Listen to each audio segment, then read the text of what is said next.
Welcome to Win with Richardson and Richardson. What's important now? Success in business most often comes down to hard work, not by silver bullets and quick fixes. It's knowing where to focus that hard work that's key to winning. Join sales prospecting expert and 3-time seven-figure business founder Carrie Richardson and managing partner of R&R Consulting and former owner of Doberman Technologies, Ian Richardson, for radical honesty regarding strategic planning, accountability, and execution that will get you the systematic results you're working toward. Let's get into today's episode. Thought leader and your host, Carrie Richardson.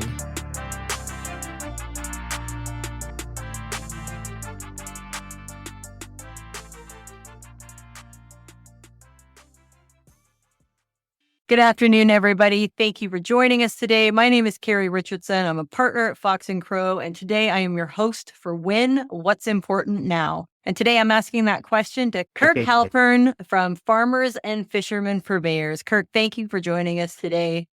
How did you come up with the name Farmers and Fishermen? Carrie, thank you very much. Carrie, I've been in the meat and seafood purveying business as an adult for the last 35 years, but I actually grew up in it since I've been 8 years old. I was originally a Duke Law grad. I practiced law for a year and a day. And then in 1989, I go into my father's business, Buckhead Beef Company. At the time, we were $1 million in 89, and by 99, we grew to $135 million. We had a liquidity event and then unlimited capital, and we grew it even bigger. In 2005, we were $523 million. Our company supplied steaks and seafood along the eastern United States. I exited that company and started my next company, which was Halpern's Purveyors of Steak and Seafood. And like Buckhead, we were a fast-growing company.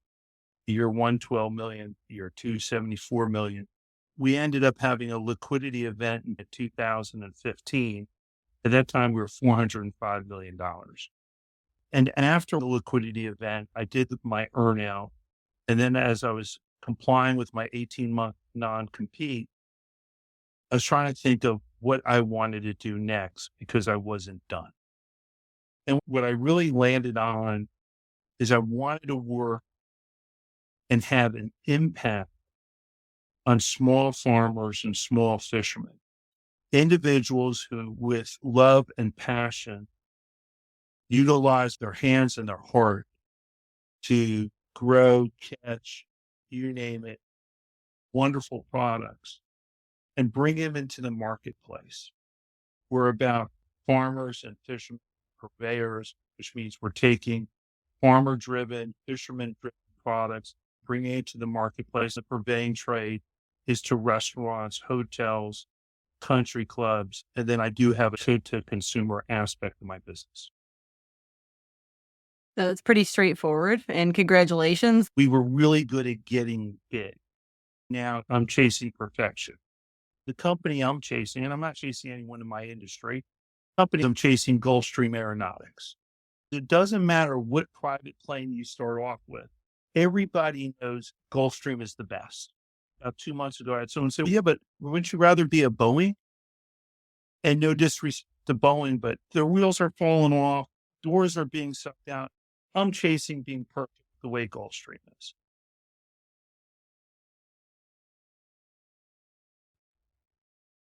Good. So you're like, I wish I had anything to compare that to, but I am pretty much a basic economy, whatever's most direct.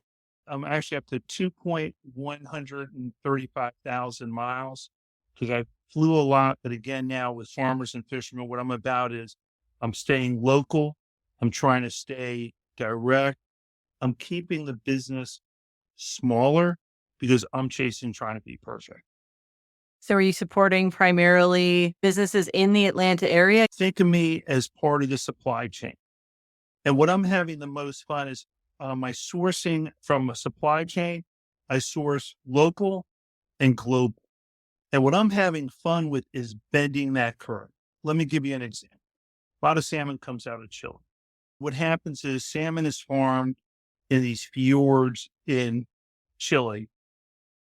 flies out of Santiago Airport, lands into Miami on a jet. Salmon gets put in a warehouse, then it gets trucked up through the Southeast. By the time salmon's ready for distribution out of Atlanta, it's 11 or 12 days. I go and I find a salmon farm, which just think of as floating cages with salmon in it, down in the fjords in the most southern parts of Patagonia. And understand every mile you go further south, it gets more wild and it's colder. And this one fjord, it's the Kukawon Fjord.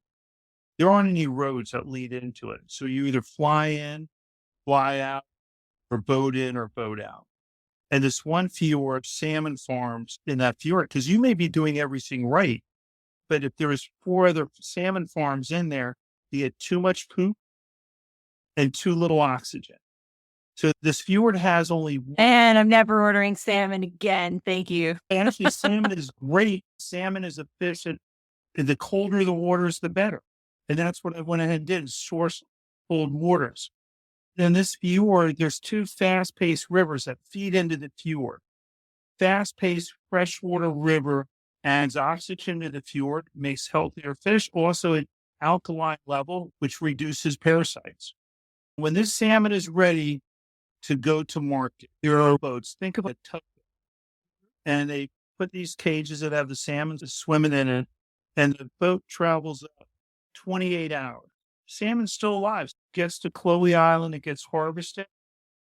It then travels in imagine a tanker truck that you would have gasoline in it, but instead of it being gasoline, water. So the fish is going through rigor mortis. It goes to a facility that's actually women-led and predominantly women workers. It gets fabricated, goes 11 hours by truck to Santiago Airport. But instead of it flying to Miami and going to a warehouse, it flies direct on the bottom of a Delta airline commercial jet. I worked out a deal with Delta, lands directly in Atlanta, clear it out of customs this morning. And I then have that product. What that means is I have salmon that I'm delivering it throughout North Georgia and beyond. It's only been out of the water for under 3 days. Similarly, I find I have some folks doing bronzini for me off of the coast of Spain. Gets transported to Madrid within 8 hours, gets on the bottom of a Delta jet, flies to Atlanta, and I got bronzini that's out of the water for less than 2 days versus 10 days out. And I'm even doing that as far as away as getting fish coming out of the Sea of Japan and the East China Sea that flies direct out of Narita. But then I'm also finding small fishermen that are going out off of the coast of Georgia, off the coast of South Carolina, Florida. I'll buy their entire of their catch, wire transfer money to them right away so they have money for the fuel and for the trip and for all that stuff. And so I'm sourcing that as much as possible locally. But when I can work with smaller fishermen, smaller companies, my mission statement for me is to do that because I can really impact upstream suppliers' lives. And then on the other side of the chain, predominantly supply restaurants that are chef owner operators. In order for them to be successful, especially with all this headwind that's affecting the restaurant industry, they have to be nimble. And us at Farmers and Fishermen Purveyors, we are an extremely nimble company. So I'll move real fast and we get them beautiful product at below market price. So tell me where we should be going in Atlanta for dinner. Atlanta is a few Michelin star restaurants. There are great restaurants with great chefs, but there's also some great folks that maybe they don't have formal chef training here, but they got their mother's recipe. They have the love of cooking from their grandparents, and they may be operating out of a food truck.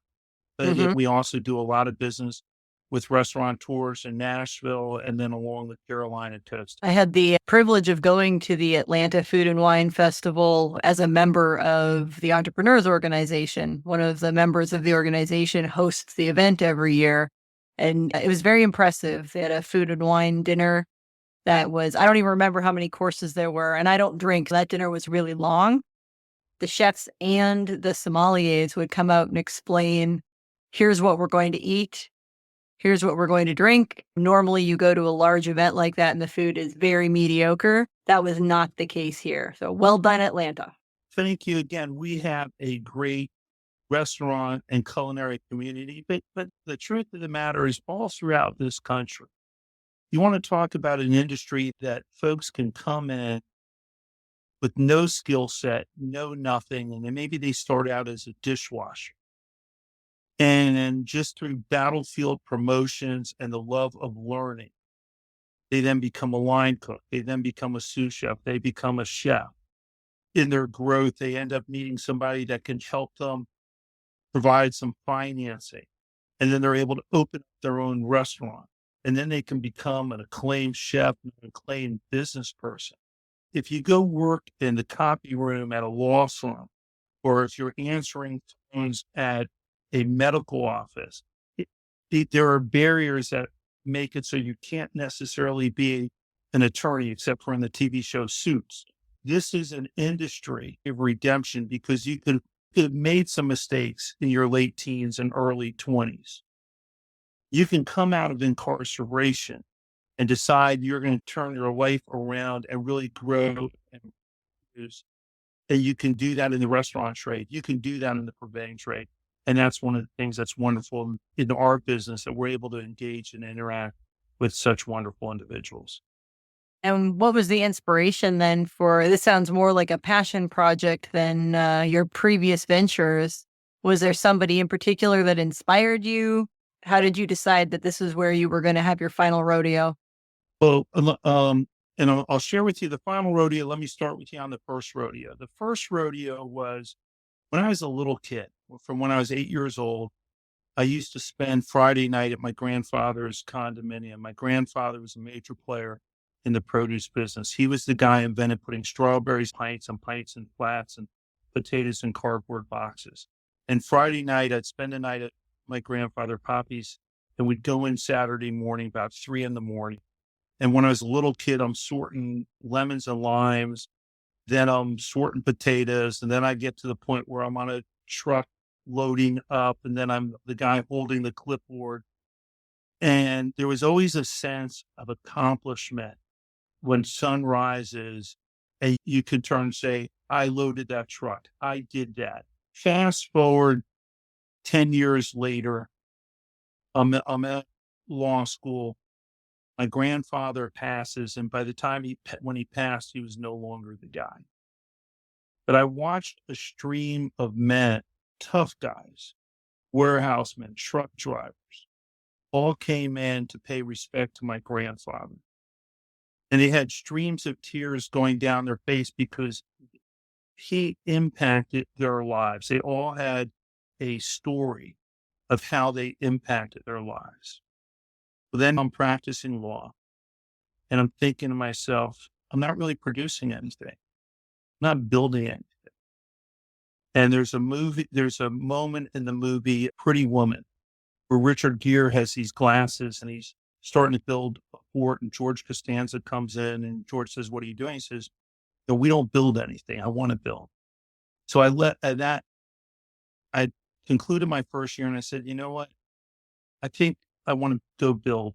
And I called my dad and I asked him if I can jump and join his company, and took a pay cut, went down to $500 a week. And we built, and it was a tough conversation with the wife. Okay. And we ended up building a big, large company. And then we did it again. When I was going through my 18 months, contemplating what my next move was, I wanted to have an impact. And there is a farmer, he's in Florence, Alabama, wonderful man.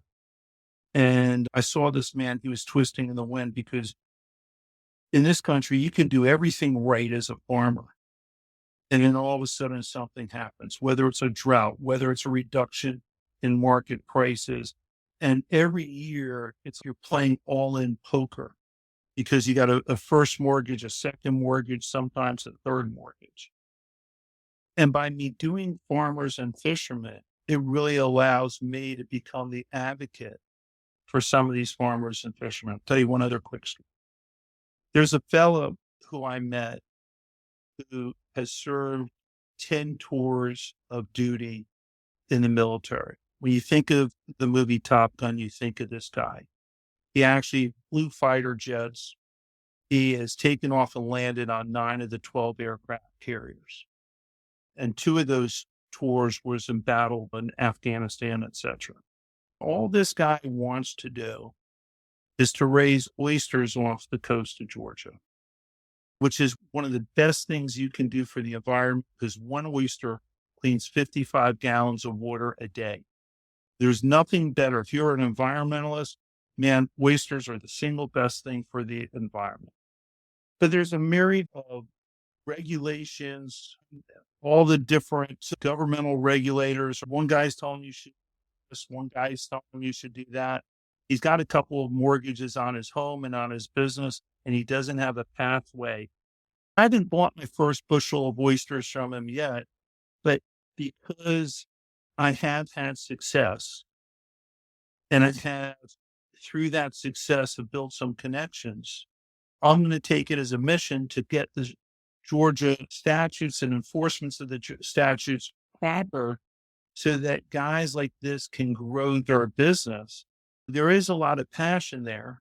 And our stories and it's our website, Farmers, and that's FARMERSAND, fishermen, MEN.com. And we're having a lot of fun doing what we're doing. I want to come work for you right now. You wouldn't come working for me, you come working with me. I am blessed that we have a whole bunch of different awards that we've won. And of all the ones I take the greatest pride of is Best Places to Work, Atlanta Business Chronicle, Atlanta Journal-Constitution. When COVID happened, and in a single day, I lost 97% of my customers because I'm doing business with restaurants, and Governor Kemp is going to shut down all the restaurants. He announced it on March 16th. All of my contemporaries, which is a nice way for saying competitors, turned around and they started closing up, and they were knocking out their people.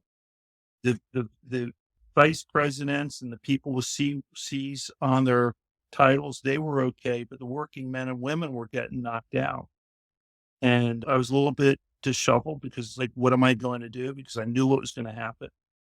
And my wife, who had sent out a text to some of her friends, because there were runs in retail, and said, hey, if you need food, I'll go to the plant and I'll take care of you. And so I pulled into the house, and my wife was taking care of 5 or 6 of her friends. I said, okay, we're taking care of my wife's friends, but what about the rest of the community? And I went inside. I had my little yellow legal pad, and it took me 13 hours, and we drafted out a business model for us to go directly to the consumers. And the next morning I had a call with all of my employees, and I said, look, here's the thing. 1, no firing. 2, no furloughs. 3, no reduction in pay, no reduction in medical coverage, no reduction of hours. And as we grow through this, I'm going to hire the family members of my employees, and did that. And in exchange for that, all I ask is, as we're doing home delivery throughout the community, that we have to be perfect. And my employee partners responded accordingly. Adversity reveals character, and my team showed it. You had me at Redemption Story. I've never really worked in the food industry. I have a terrible memory, which made me a terrible server. So I'm not experienced in that space, but I do love the idea of redemption. I went through a fairly traumatic childhood. I went to rehab in my 30s, and my whole story is a redemption story. So I love that other people are giving opportunities to people like myself who really did want to get their shit together, and it took them a little longer than they would have liked. I believe this is a forgiving country. Yes, there are some people that are just pure evil. Let's put those folks to the side. But there are other folks that find themselves in situations, whether it's a series of bad things happen to them, where they made some bad choices. They got addicted to some of the wrong things. It happens. But if somebody does their time, then the way that we have a stronger community and stronger country is that when they are able to work, We provide them an opportunity to work. We judge people based on their interactions with us and their performance, not something that maybe they made a mistake previously or we heard that they had done something wrong. And what has helped guide me is the past 11 years, I've been very engaged in the Goodwill movement, Goodwill stores. Our mission is to put people to work, a job, a better job, and a career. And the last 8 years, I've been in different positions of leadership. If you believe passionately about philanthropy, then it's not just what you do in your checkbook, it's what you do in your everyday life and how you work. And that's the way we're trying to run and operate Farmers and Fishermen Purveyors. So is that what led to the EY Entrepreneur of the Year nomination this year? I don't know. It's either that or it was magic tricks that I do. I was very fortunate to be nominated to be a Southeast regional finalist for EY. I will tell you, it was an inspiring process for me. If you get 30 politicians in a room together, this is not pretty and I don't like this. However, you get 30 entrepreneurs, and EY did a great selection process. All of them had some passion story. Whether it was a fellow who said, look, I grew up in the projects and this is now my business. Or, hey, my family fled Afghanistan and this is my business. And honestly, you go to these things and the program may go for a few hours, you're done. You're like saying, wait, we're done? This is so inspirational. I want to keep this thing going. So I was very fortunate to be part of the process I met some absolutely amazing folks, whether they were contemporaries or they were previous winners or judges. It really was a wonderful thing to be part of. It's a wonderful story for people who are just starting out in the restaurant business or in the purveyor business. What should they keep in mind? So for all people, I would tell you that your value is your coachability and your work ethic. Interview people for how coachable are they going to be? And are they going to work hard to the best of their ability? I have several folks that may be single moms, so they're on a flex schedule. But when they show up to work, they're taking care of business, but we always know that their kids always come first. I would say that it doesn't matter what university you went to, or even if you went to a university, none of that matters. Are you hardworking and are you coachable? Then what I would suggest to entrepreneurs as they're thinking of getting their toe wet, and that is to understand J curves. And what a J curve is, that business doesn't just go like this. It's not a straight line. You take something up a level and then you get hit in the face or hit somewhere, and then you're going to go down. Now, the whole trick is then you're going to work to take it up and take it to the next level and maybe put your cash flow, whatever it is. But the most important thing about a J curve is always know that it's going to be deeper than you think it's going to be. And it's going to take longer for it to go up. So you have to, when you're executing J curves, whether you're expanding, you're opening, whatever you're doing, it's never going to go the way you want it to go. So just know that you have to have the legs to carry on as you do it. And the corollary to that is respect the streak. If you're having a good streak, don't stop. Just keep on going, keep on going, keep on going. And if you're in a bad streak, you got to do everything to turn it around. And if it means that you got to change the color of socks you're wearing, you do whatever you need to do to turn it into a good streak. Do you have a personal example of a time where you had to come out of a J curve? I'm doing it right now. I'm in the second, third, and fourth week of January.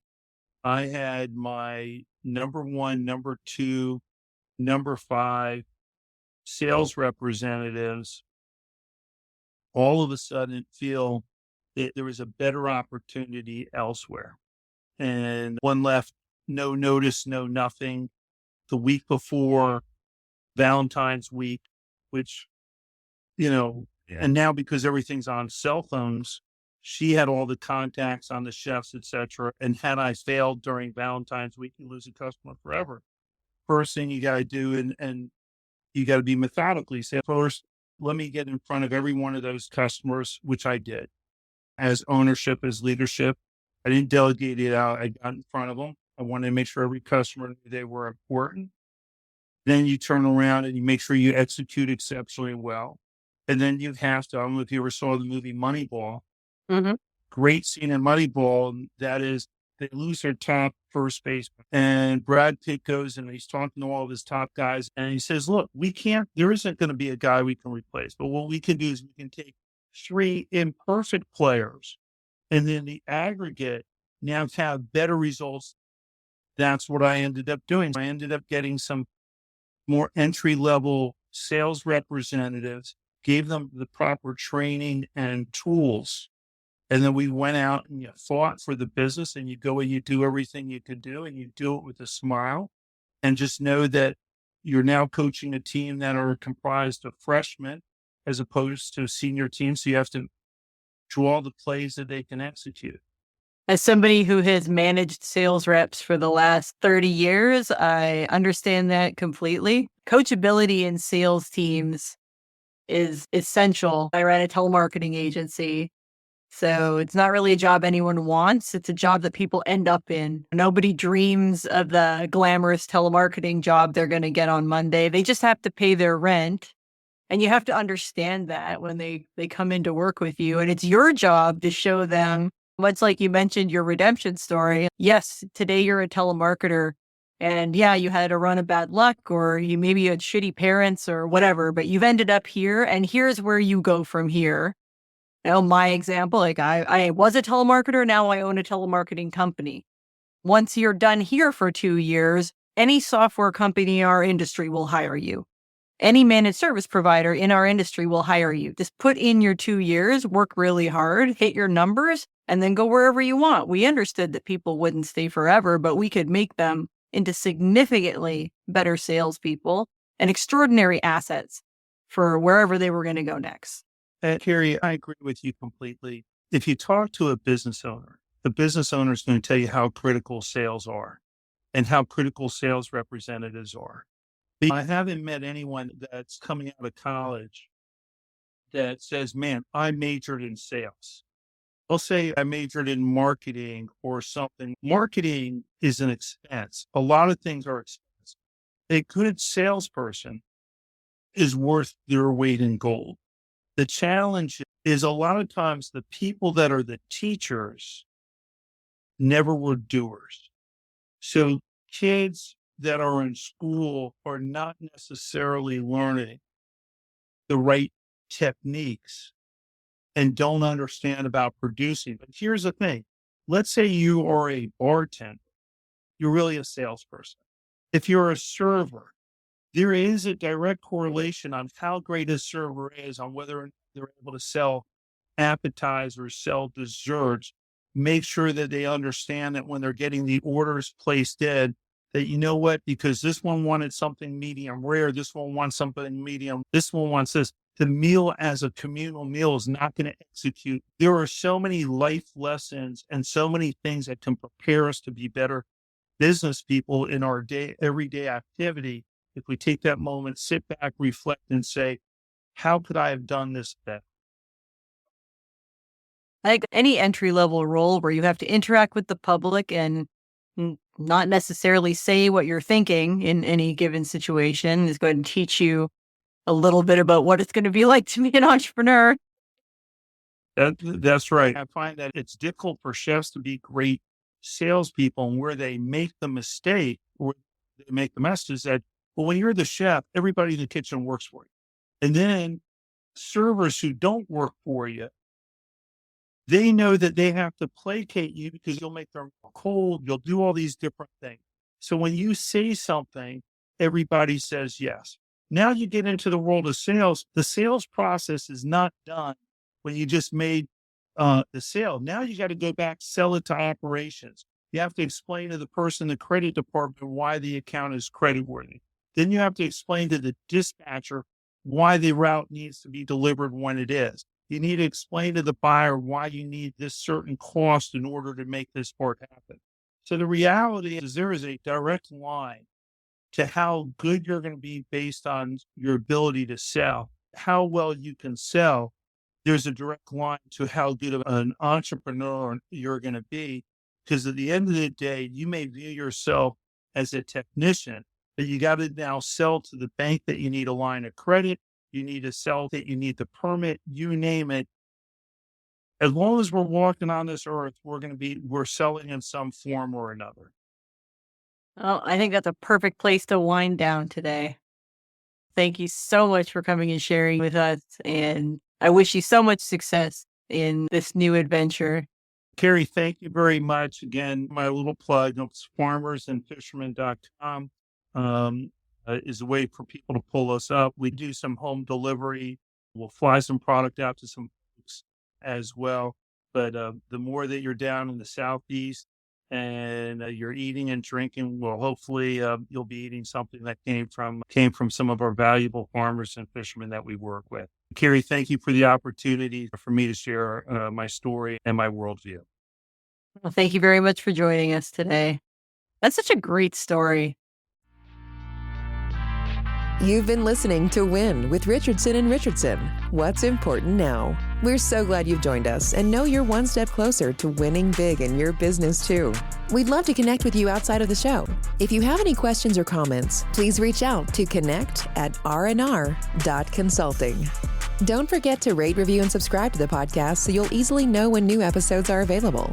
Until next time, you can win, and we're here to help.